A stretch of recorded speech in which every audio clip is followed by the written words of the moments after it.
স্বদেশ কণ্ঠ স্বামী বিবেকানন্দ। হে ভারত, এই পরানুবাদ পরাণু করো, পরামুখাপেক্ষা এই দাস সুলভ দুর্বলতা এই ঘৃণিত জঘন্য নিষ্ঠুরতা এইমাত্র সম্বলে তুমি উচ্চাধিকার লাভ করিবে। এই লজ্জাকর কাপুরুষতা সহায়ে তুমি বীর ভোগা স্বাধীনতা লাভ করিবে।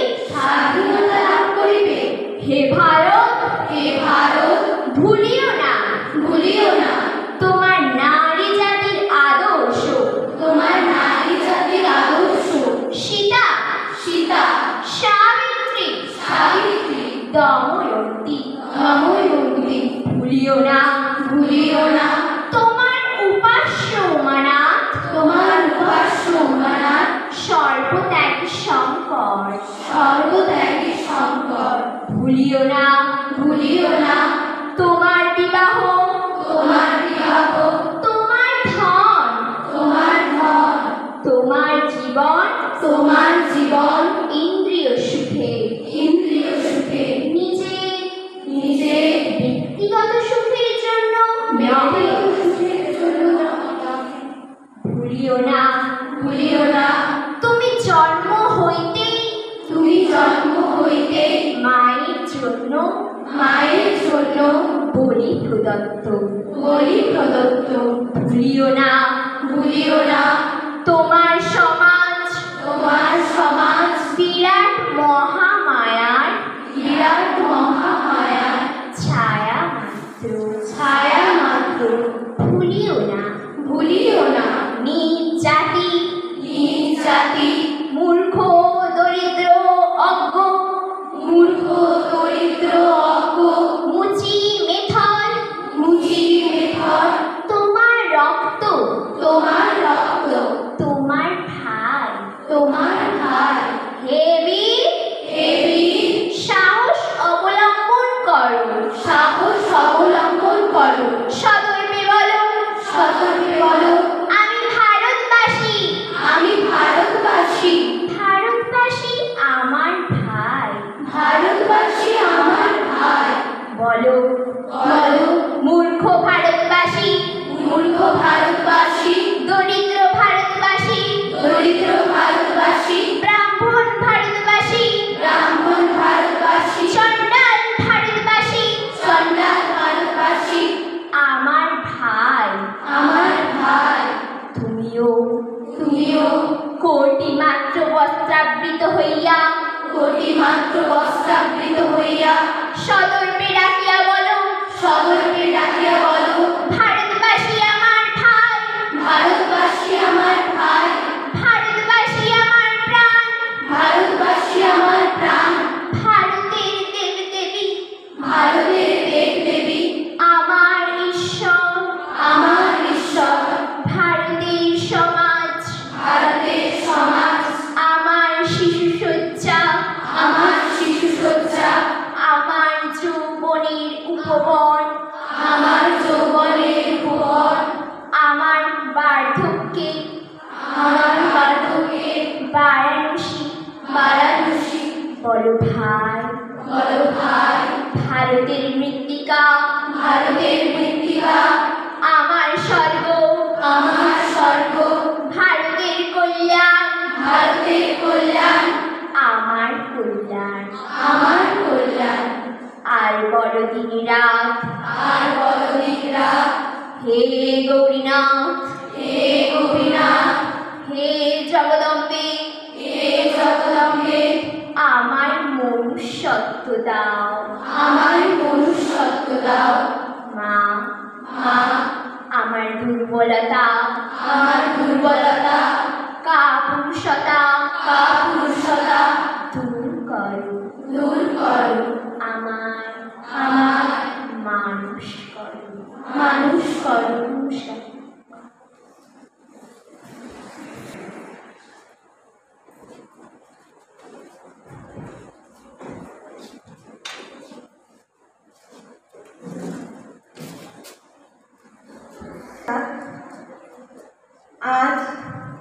21শে আগস্ট 2024 তমলুক রামকৃষ্ণ মিশনের সহযোগিতায় আমাদের এই ময়না বিবেকানন্দ কন্যা বিদ্যাপীঠের কর্তৃপক্ষের পরিচালনায় আজকে মূল্যবোধের শিক্ষা বা ভ্যালু এডুকেশন প্রোগ্রাম আয়োজন করা হয়েছে। এই অনুষ্ঠানে আজকে আমাদের মধ্যে উপস্থিত রয়েছেন তমলুক রামকৃষ্ণ মিশন থেকে আগত মহারাজ পরম পূজ্যপাদ মহারাজ স্বামী একরূপানন্দজি মহারাজ। উপস্থিত আছেন আমাদের এই বিদ্যালয়ের প্রাক্তন প্রধান শিক্ষিকা মাননীয় দীপালী সামন্ত মহাশয়া। উপস্থিত আছেন মহারাজের সঙ্গে আগত লক্ষ্মীকান্ত বাবু, উনি ওই রামকৃষ্ণ মিশনেরই কাজের সঙ্গে যুক্ত আছেন। উপস্থিত আছেন আরও অতিথিবৃন্দ, আমার সহকর্মীবৃন্দ, অন্যান্য হোস্টেল সুপারবৃন্দ এবং অন্যান্য অতিথিবৃন্দ, সবাইকে আমি স্বাগত জানাই। আজকে ওনারা আমাদের অতিথি হিসেবে আমাদের এই বিদ্যালয়ে উপস্থিত হয়েছেন, আমাদের এই বিদ্যালয়ে পদার্পণ করেছেন, সেজন্য আমরা অত্যন্ত আনন্দিত।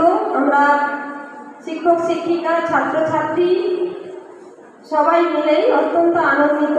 আমাদের বিদ্যালয় প্রাঙ্গণ আজকে ওনাদের আগমনে মুখরিত হয়ে উঠেছে, তাই ওনাদের জানাই স্বাগত, সুস্বাগত। এছাড়াও আমাদের ছাত্রীগণেরা উপস্থিত রয়েছে। তোমাদেরই জন্য আজকে ওনারা আমাদের সামনে এসেছেন, ওনাদের সুন্দর বক্তব্য তোমাদের কাছে রাখবেন, উপস্থাপন করবেন। তোমরাও নিশ্চয়ই মন দিয়ে শুনবে এবং তা ভালো করে অনুধাবন করবে, এটাই আশা করব। আজকে মূল্যবোধের শিক্ষা নিয়ে আলোচনা সভা। তো আমি প্রথমেই তোমাদের একটু বলে নিই, আমাদের মূল্যবোধকে জাগরিত করতে হবে।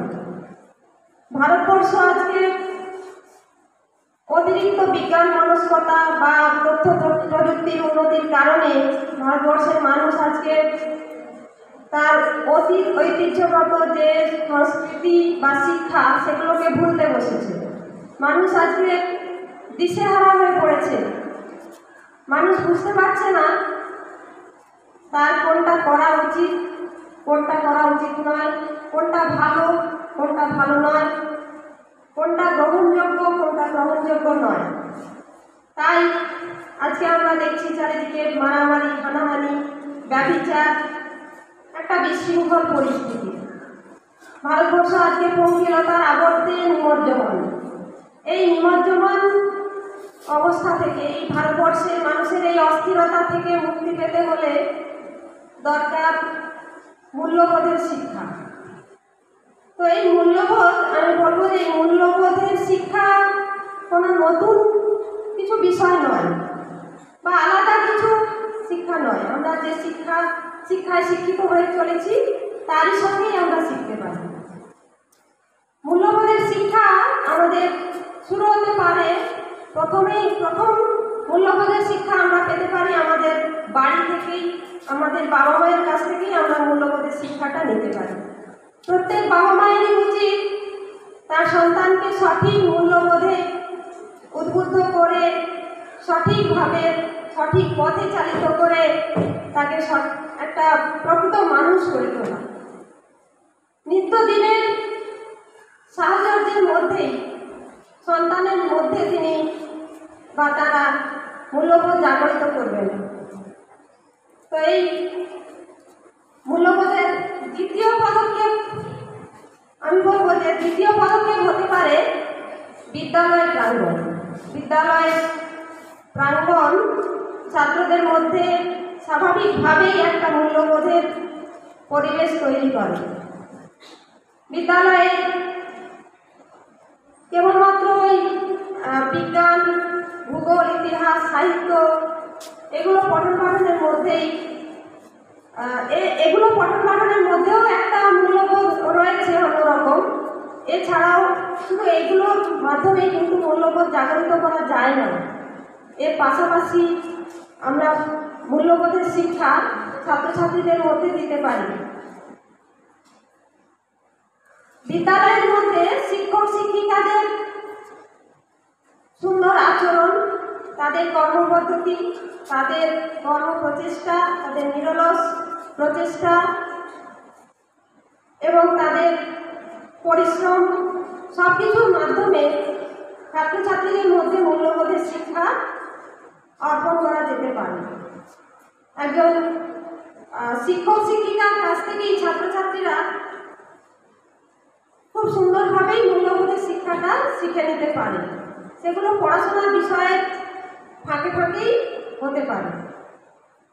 তো এইভাবেই মূল্যবোধের শিক্ষা আমরা সমস্ত জায়গা থেকেই নিতে পারি, তবে আমাদের সেই জায়গাটা খুঁজে নিতে হবে।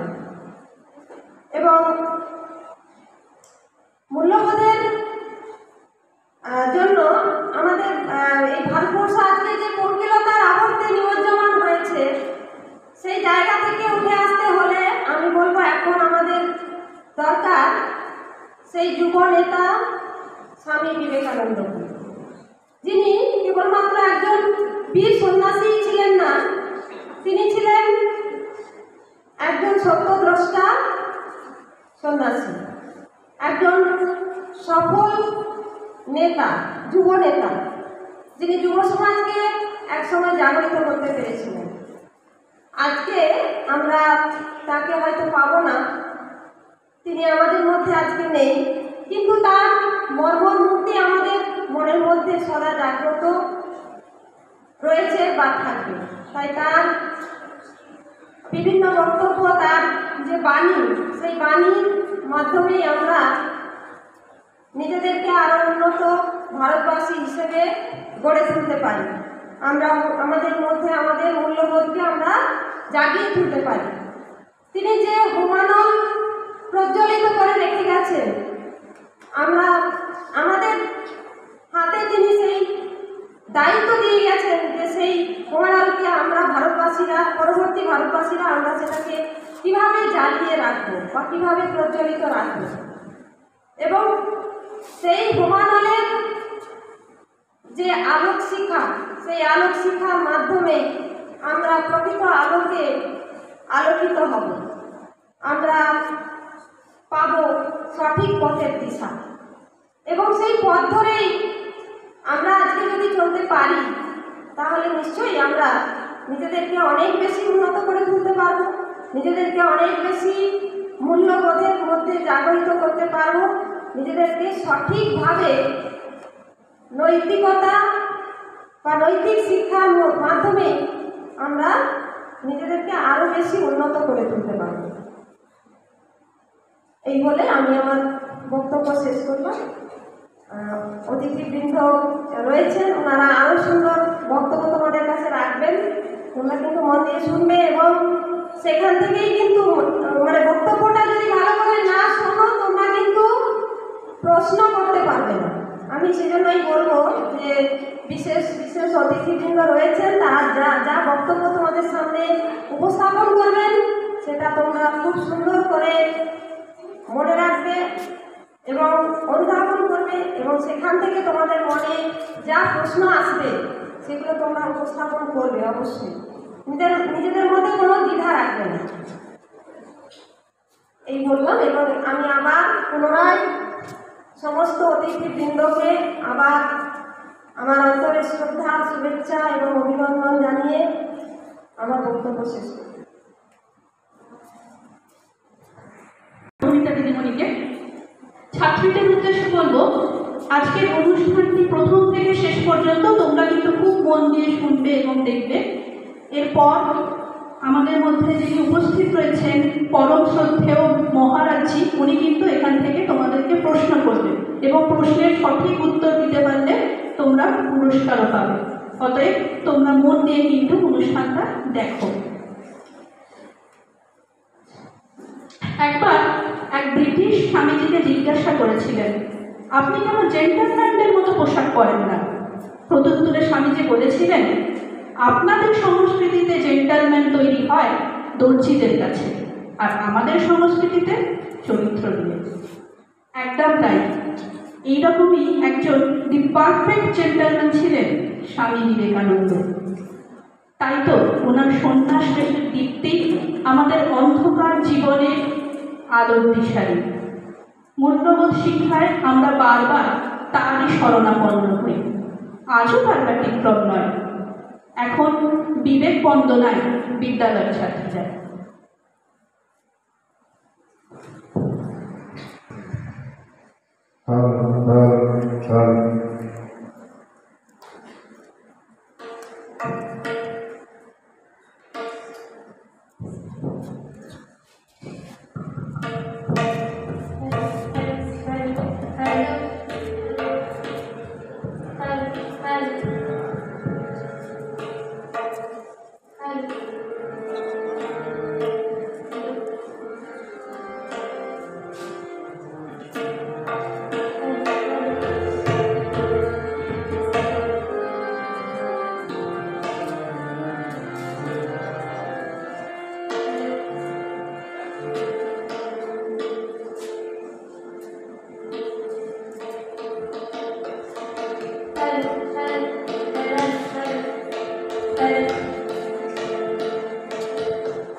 কমলে।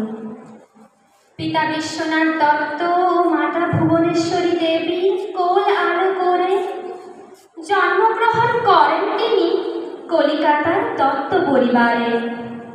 বাল্যকালে ছিলেন তিনি ভীষণই দুরন্ত। সময়ে সময়ে তার অশান্তপনা থাকতো না কোনো অন্ত। অস্থির হয়ে মা বলতেন কৃত্রিম ক্ষোভের সহিত, পুত্রের বদলে ভূত বুঝি মোরে দিয়েছেন নির্লোহিত।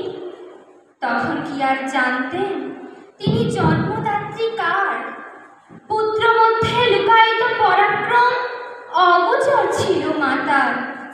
পোশাকি নাম তার নরেন্দ্রনাথ, ডাকনাম ছিল বীরে। দত্তকুলকে আলোকিত করে বেড়ে উঠছিল হেসে খেলে।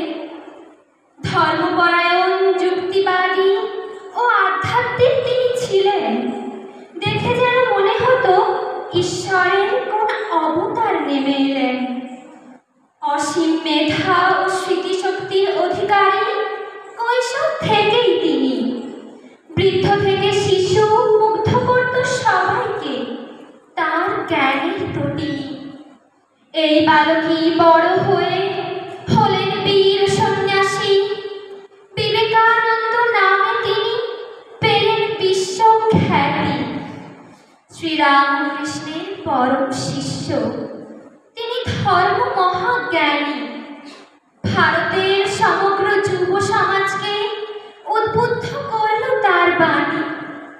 হিন্দু ধর্মের প্রতিনিধি রূপে তিনি গেলেন শিকাগোতে। তার যুগান্তকারী বক্তৃতা শুনে সভাগৃহ পূর্ণ হল বিপুল হর্ষধ্বনিতে। মহাপরিব্রাজক ছিলেন তিনি, পর্বত ন্যায় উচ্চশীল।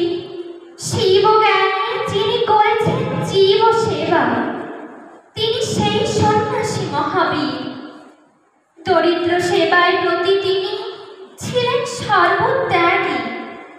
তার অসীম মাহাত্ম্যের প্রভাবে সকলে হল তার অনুরাগী।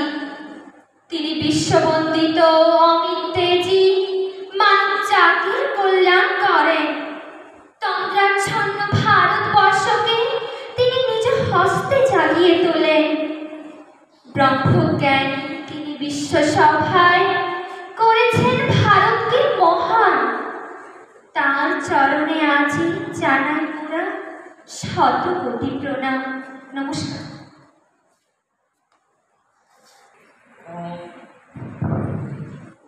ওম সর্বধর্ম স্থাপকায় সর্বধর্ম স্বরূপিণী অবতার বরিষ্ঠায় রামকৃষ্ণায় নমঃ। জননী শারদা দেবী রামকৃষ্ণং জগদ্গুরুং পাদপদ্মে তয় স্মৃত্বা প্রণমামি মুহুর্মুহুঃ। নমো জ্যোতিরাজায় বিবেকানন্দ সুরয় সচ্চিৎ সুখ স্বরূপায় স্বামিনে তাপহারিণে।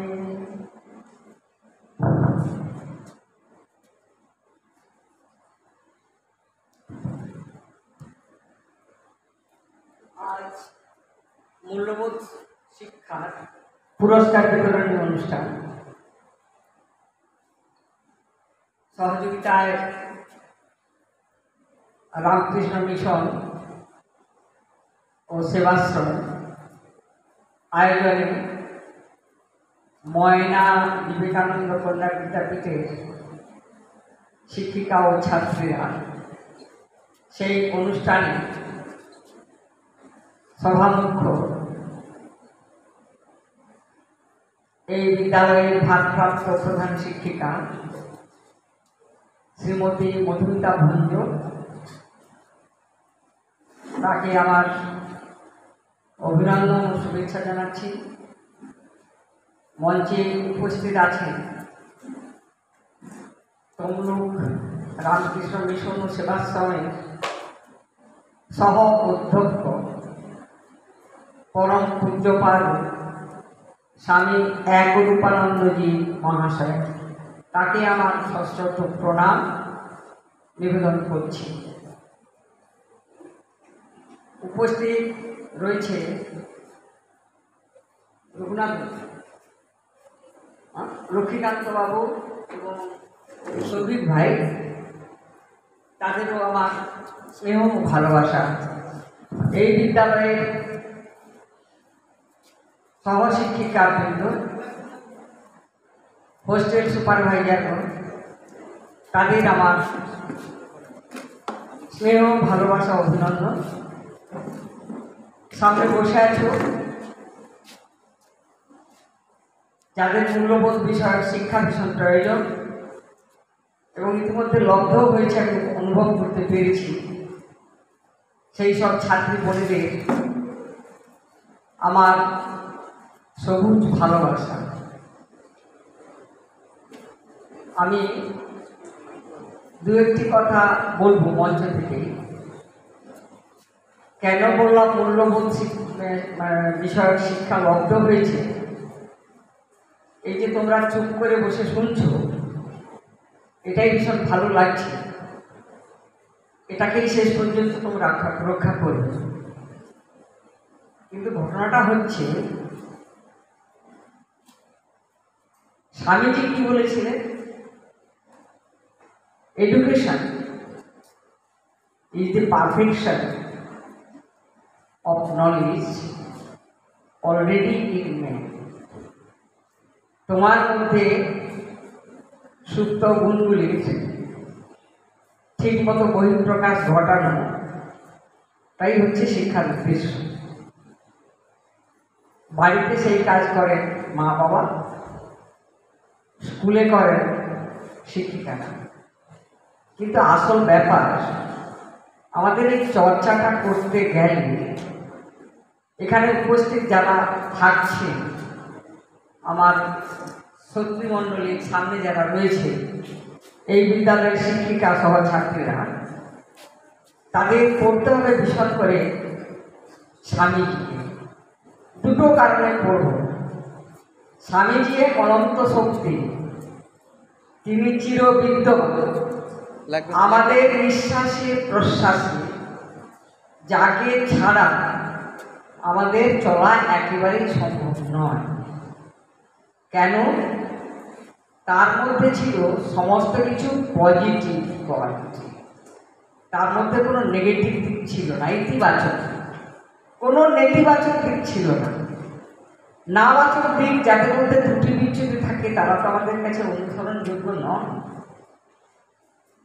আর দ্বিতীয় কথা, তোমরা ময়না বিবেকানন্দ কন্যা বিদ্যাপীঠের ছাত্রী, যেখানে স্বামীজিকে নিয়ে সবসময় নিত্য অনুধ্যানের ব্যবস্থা। অন্তত 17ই জানুয়ারি বিদ্যালয় প্রতিষ্ঠা দিবসটিতে স্বামীজিকে নিয়ে চর্চা করা হয়। আর এই বিদ্যা নিকেতন একটা মন্দির হয়েছে। কেন মূল্যবোধ চর্চা করতে হবে?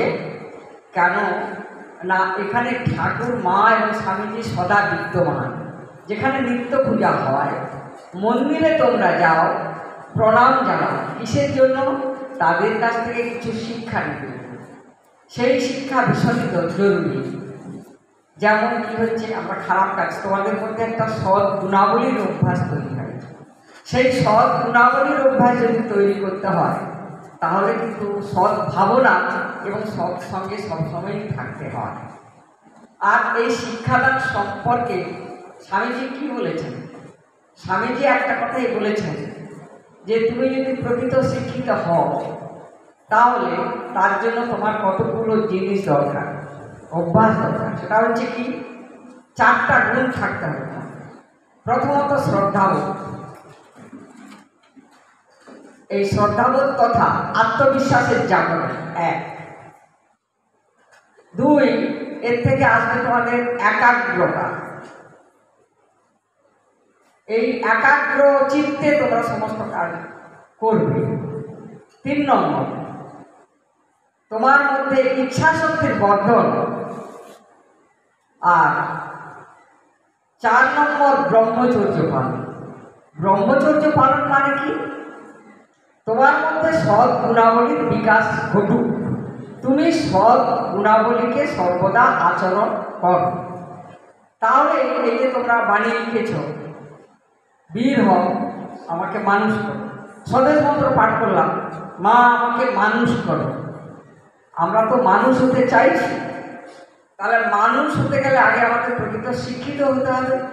আর শিক্ষা কার্যটি তোমরা শিক্ষাটাকে রব্ধ করতে পারবে কেমন করে?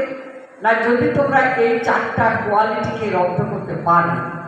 প্রথমে বললাম কি শ্রদ্ধাবোধ। শ্রদ্ধাবোধটা কীরকম?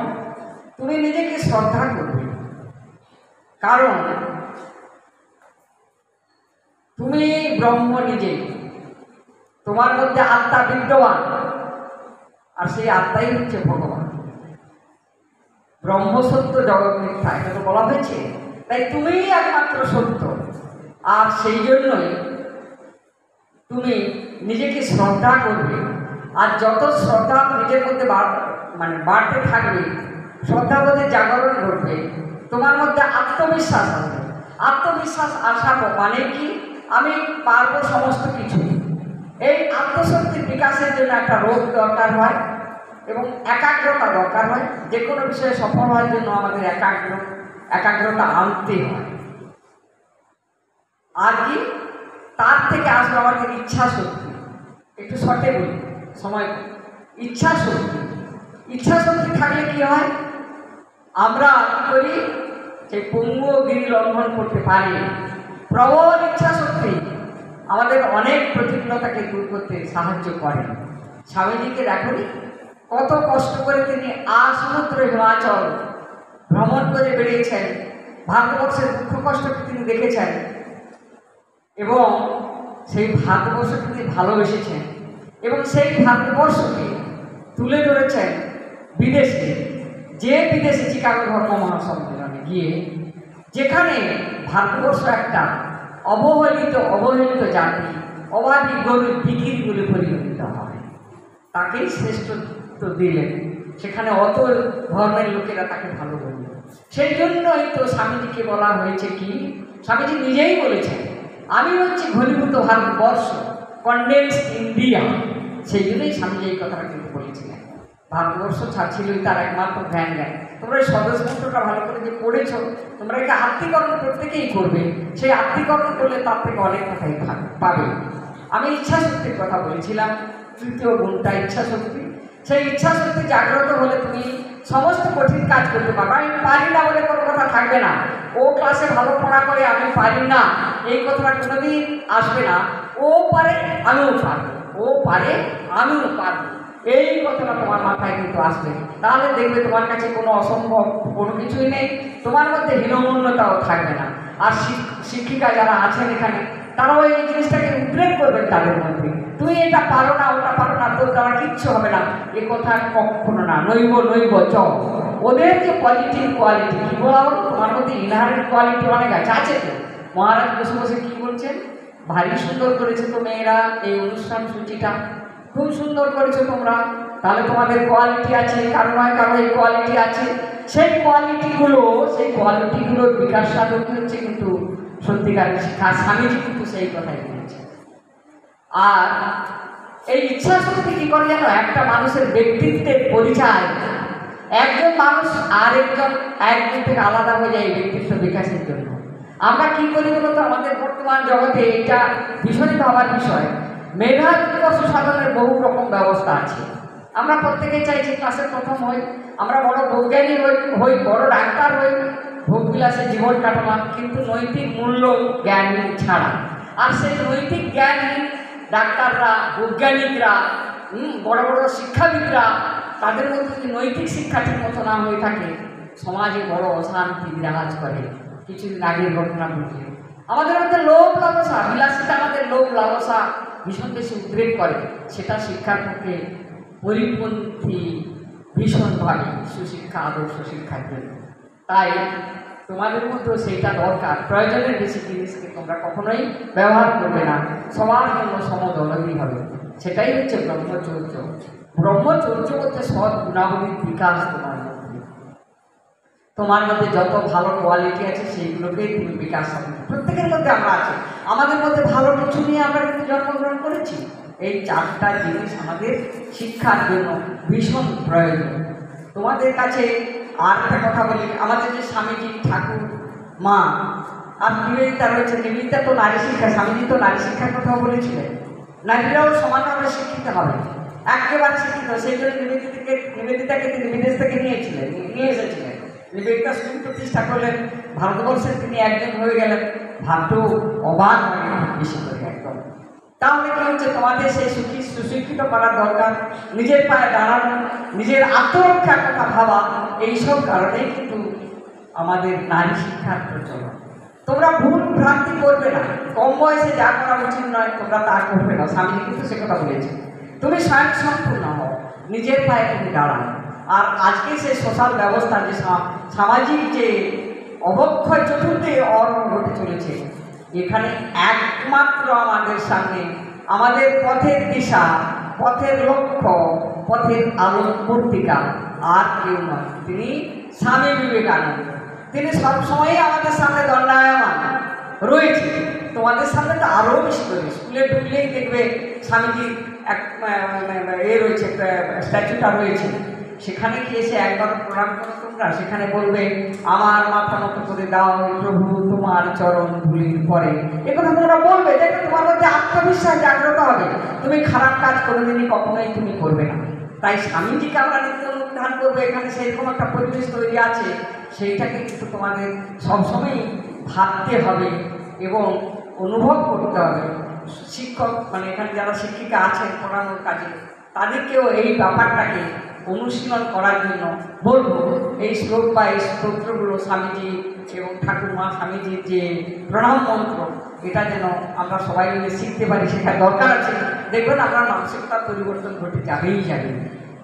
একটা সময় আমাদের আসতেই হবে। আমরা তো ঠাকুরকে, প্রত্যেকের বাড়িতে দেবতা আছে, ঠাকুরকে ধূপ দোলা তুলসী প্রদীপ নিয়ে আমরা তো প্রণাম করি প্রত্যেকে।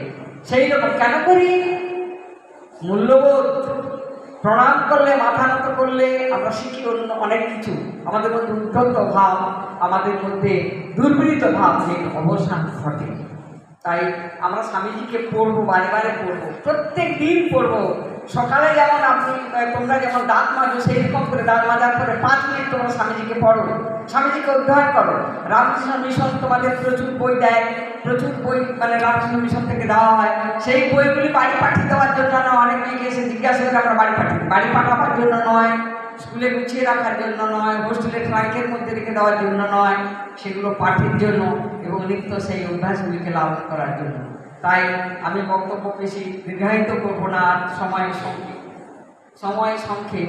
তোমাদের কাছে বলবো, বিবেকানন্দ আরও বেশি করে এই বিদ্যালয়ে চর্চিত হোক, বিবেকানন্দ আরও বেশি আলোচিত হোক। তোমরা বিবেকানন্দের আদর্শে বিবেকানন্দ কন্যা প্রকৃতপক্ষে হয়ে ওঠো। সর্বে সুখী ভবন্তু, সর্বে সুখী নিরাময়া। ওম শান্তি শান্তি শান্তি।